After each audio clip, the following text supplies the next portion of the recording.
Good morning, friends. It's me, Mrs. Vogel, here to read a couple more chapters in our book, Ruby Holler. I hope everyone is having a great day so far. Let's just recap really quickly what we read about yesterday. So we read about the god, which Tiller had brought up the fact that he had met a woman some years ago and she said he was a god, and of course he thought that was pretty cool. But then at the very end of that chapter, he kind of had these like, should we really be taking these kids on this trip? And kind of having some doubts about whether or not they should be doing these trips alone without each other. Then we read about the egg, and that was where, Florida had this egg, and she's like, how do I know if there's a chicken inside? And she squeezes it a little too tightly as she's cradling it, and it breaks, and goo's going everywhere. I think in that moment we kind of figure out she does really have a kind and sweet heart, even though she seems a little bit on the grumpy side a lot of the times, right? And then we read the chapter called The Grump, and we know who the Grump is, right? We kind of have two Grumps in the story, don't we? But it was more about Tiller and his grumpy side. Why do you think he is so grumpy? Do you think it's just because he's older? Or do you think there's more to it? Do you think he might be grumpy for another reason? But he did decide that he was going to let them help him fix the boat. And then last but not least, we read the chapter Work, where Florida was just dumbfounded that someone would actually pay her in money, and not just like a couple coins here and there. Like, we're talking money, like $5 an hour. That's a lot for a 13-year-old, isn't it? If you think about yourself, could you imagine getting $5 an hour to work? And she realizes that life may not be as awful as she once thought it was. So we are going to get started on today's chapter, and we are starting with chapter 13, Gravy. When Tiller had paid Florida $20 for the first afternoon's work, she rushed up to the loft to show Dallas. "We could leave now," she said, "tonight." Dallas reached under his mattress and held out another $20. "Look at this. I got paid too. It's a bundle. We're rich." He laid out all the money on the bed, smoothing the bills. "You still think they're a couple of lunatics?" "To give us this kind of money? To a couple of kids?" "Yep, definitely lunatics." Dallas stared at the money, smoothing it and rearranging it and holding it up to the light. The thought of all the food it might buy, delicious food, sweet food, juicy and fresh food, not the bland, tasteless meals they had had at the home. "So are we really leaving tonight?" Florida said. "Are we catching that night train?" From down below, Sari called, "Dallas, Florida!" "Is that chicken I smell?" Florida leaned over the railing. "Yep, dumplings too." "So I've been thinking," Dallas said, "if we get this much in one day, think how much we get in 2 days. You think we ought to stay just one more day?" Florida watched Sari down below. "Homemade dumplings, Dallas." Florida slipped her money under her mattress. "I don't see where another day with these here lunatics would really hurt that much." "Yeah, what's another day gonna hurt? We've been waiting on that freight train for 13 years. After dinner, Tiller was grumpy. "That old well, that old bucket. Wish we had plumbing." "I like that old well. Want me to get some water? Show me how." Outside, Tiller said, "Nothing much to it. Just hook this here rope to the handle, careful like, and then you lower it down." Dallas leaned over the well and peered down. "Oh, kind of scary black down there." He looped the rope to the bucket handle and tossed the bucket over the edge. "Wait!" It was too late, and the bucket had come loose from the rope, and they heard it splosh in the water below. bucket jumped off the rope. Got another bucket? On the porch, but we're gonna have to figure out how to get that other bucket out. Don't want it rotting in our water. He was weary. I'm too old to be teaching kids how to do stuff, he had thought. I did all this with my own kids. Never mind, he told Dallas. I'll do it myself. Well, what about the wood? You could show me how to chop it. I'd like to use an axe. I'd be like Paul Bunyan. Tiller had an image of Dallas wildly swinging the axe, maybe chopping off his foot. Maybe tomorrow. Well, how about the lantern then? Want to show me how to light that thing? It's so cool that you don't have real lights and stuff. It's like the pioneers. Tiller envisioned Dallas knocking over the lantern, setting the whole cabin on fire. Maybe tomorrow. Dallas mumbled as if he didn't believe Tiller. Dallas kicked at a rock near his feet, and then he turned and ran toward the creek. Why do you think Tiller's being so negative? Do you think that he is truly nervous that Dallas is going to do these things? Do you think it's because he doesn't want to teach him? What are you thinking right now? Sari stepped off the porch. Tiller, what are you doing? That boy just wants to learn how to do stuff. What's the matter with you lately? I don't know. I'm feeling crotchety. I want those blasted kids to leave and for us to get back to our life. And why don't you come on that river with me? And then I'll go in search of that bird thing in Kangadoon. Sari placed her hand on Tiller's shoulder. Look, Mr. Crotchety, I don't really have any desire to pedal my arms off. And you don't have any desire whatsoever to go bird searching with me. Admit it. And I know it's not easy for you suddenly having kids in the house again. But I think we ought to give it just a few more days. See how things work. Now, go outside, eat some cake, and quit being so grumbly. She patted his cheek. And maybe you'd better give some of that cake to Florida, too. The next morning in the barn, Tiller said, Florida, you have a way with wood. A bad way, right? Florida asked. I mucked it up, didn't I? No. A man that you seem to have a certain idea about how you want to do that trim. It's not how I do it, but I knew it! It's stupid! Not stupid, just different. He'd had to restrain himself from redoing all the parts that she'd already done.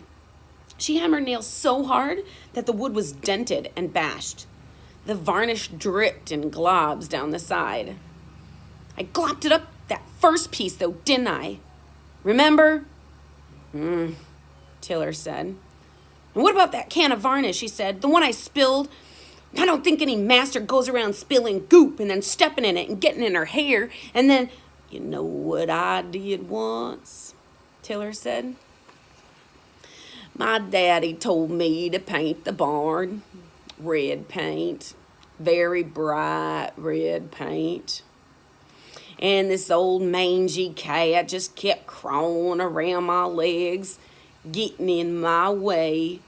So I just dabbed a little bit of red paint on its ears. Oh, and then it went a bonkers and scratched my arm up one side and down the other. And then I dipped that brush back in the paint and I flung a whole gob of it at that cat. But that cat got out of the way and instead I splattered the chicken. And the chicken came after me pecking and pecking and I dipped my brush back in and went after that chicken. But that chicken got away and instead I hit the pig and then, well, you get the picture. Pretty soon the whole barnyard was splattered with red paint and all the animals were in a frenzy. And my pa came out wanting to know what the devil was going on, and I bet you got a hiding. I bet you got whooped up one side and down the other. Well, no, that wasn't my pa's way. It wasn't? You mean he didn't tear you limb from limb and throw you down in a spidery cellar? Nope. What he did was sit there on that fence with a piece of straw in his mouth, and he said, I seen a red cat running through the yard. You see that? Yes, sir, I said. And I seen a red chicken and a red pig. You see that? Yes, sir, I said. Now what we gonna do about a red cat and a red chicken and a red pig? My father had said. So I had to explain to him how I was gonna get rid of that red paint, and then I had to do it. Took me nigh on 2 weeks to get all that red paint out of those animals. But you didn't get a whooping? Nope. Tiller was surprised that he'd rambled on, telling Florida about the long-forgotten red paint incident. Felt as if the girl had tricked him somehow. How'd she do that? Florida looked around the barn and out through its wide-open doors at the front end toward an arch of tall, leafy trees. You lived here since you were born? Nearly. I was born on a boat. On a boat? What happened? Your mama get thrown out of the house and was running away and stole a boat and... No. My parents lived on a boat, a little houseboat. Lived there until I was 7. Then we found this place, well, this land, I mean. And we built that cabin in this here barn. There she goes, tricking me into talking about my old self again. And your own kids grew up here? Yep. Then why did they leave? Got married, got jobs in big cities. Put his hand to his chest, surprised by the sudden sadness he felt. It was as if there was this big, empty well inside where those children used to be. Florida smoothed her hand over the piece of trim she'd been working on. You didn't whoop them, did you? Nope. Well, they must be crazy to leave a place like this where you could be outside all day and they could run all they wanted and they could shout and spit and stuff. Tiller put down his brush and went to the open barn doors and gazed out across the holler. He tried to picture it as Florida was seeing it, as his own children had seen it, and as he had seen it as a child. On the back porch, Sari read through a list of equipment Dallas had made. Well, I believe you thought of everything, Dallas. You got some real good ideas here, things I would never have thought of. You're kidding, right? In school, Dallas sat in the back. The children in the front, they had ideas.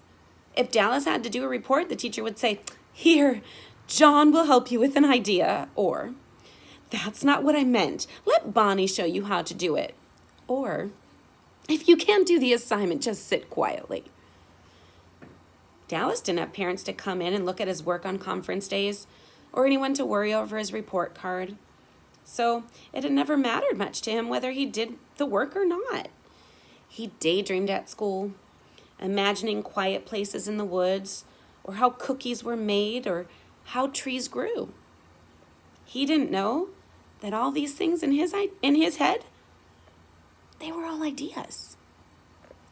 But here on the porch in Ruby Holler, Sari was saying, No, I'm not kidding. You got some interesting ideas. I'm not sure we really need a skateboard, and we might need to add a few things, of course, like maybe sleeping bags and little things like that. She retrieved a book from a stack by the window. I want to show you the best thing now. This is what we're going to find in Kangadoon. This is the red-tailed rocking bird. She opened the book and held it before him.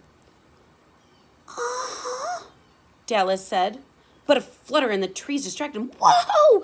Did you see that bright blue bird? Dallas, that's just an old blue jay. "Oh, it's a mighty incredible blue jay." "It is," Sari said, following his gaze. Dallas made a deep well in his mashed potatoes and ladled in the smooth caramel-colored gravy. "You sure make good gravy, ma'am. No lumps or anything." "And it doesn't taste like possum feet neither," Florida had added. "Ew," Tiller had said. "Well, that's a compliment, I think." In the loft that night, Dallas and Florida added 2 sweet rolls and 2 apples to their stash beneath a loosened floorboard. "I don't get hungry here at night. Do you?" "No, but just in case." Dallas counted his money again. "If we got this much money in a week, think how much we'd get in 2 weeks. "A bundle. We're going to be gazillionaires." "What do you think gazillionaires do with their money?" "Heck, I don't know. They probably buy lots and lots and lots of food." The following night at dinner, as Tiller passed him a bowl of spaghetti, Dallas said, "You two sure go a lot out of your way cooking." "Trouble? No, we like to cook." "One person's trouble is another person's joy. That's what Tiller's mom used to say. Besides, we don't get to cook that much now that our kids are gone." "Well, how many kids did you have?" "4. Tiller lightly tapping his chest as he said each name. "Buddy, Lucy, Charlie, and Rose." "You miss them?" "Used to be we missed them every day, every minute. We couldn't figure out how to fill up our time. Sometimes, even now, it feels kind of empty in the holler." Tiller stared at his wife. "She feels that way, too." He cleared his throat. "We sure got used to it, I guess." "How'd you get used to it?" Tiller swirled his spaghetti. "Well, first off, we made ourselves some getting over kids stew, special recipe." "Yeah, right. There isn't really stew that makes you getting over missing your kids." "We've got some amazing secret recipes. Beat the blues broccoli and anti-cranky crumpets. And, hey, with us here now, maybe you ought to make yourself some getting used to kids again stew." Tiller reached for a meatball. "What do you think we had last night?" Woo, lots going on in that chapter today. Normally the chapters are a bit smaller, but I'm glad you hung in with me today. Wow. So Tiller and Sari are really, really good at making people feel good about themselves, aren't they? We all need people like that in our lives. And I think Tiller and Dallas needed these 2 in their lives more than they ever realized they did. Tiller is pretty grumpy, but he's pretty funny. What do you think about that red paint story? Anybody have a story like that you can think of in your real life? Not necessarily with red paint, but where you just kept making mistake after mistake after mistake. How'd you come back from those mistakes? I have a feeling that these relationships that are starting are going to be more important than anybody in this story realizes. So, I hope to see you all back tomorrow for our next chapters. Thanks for joining us today, guys. Till next time, bye.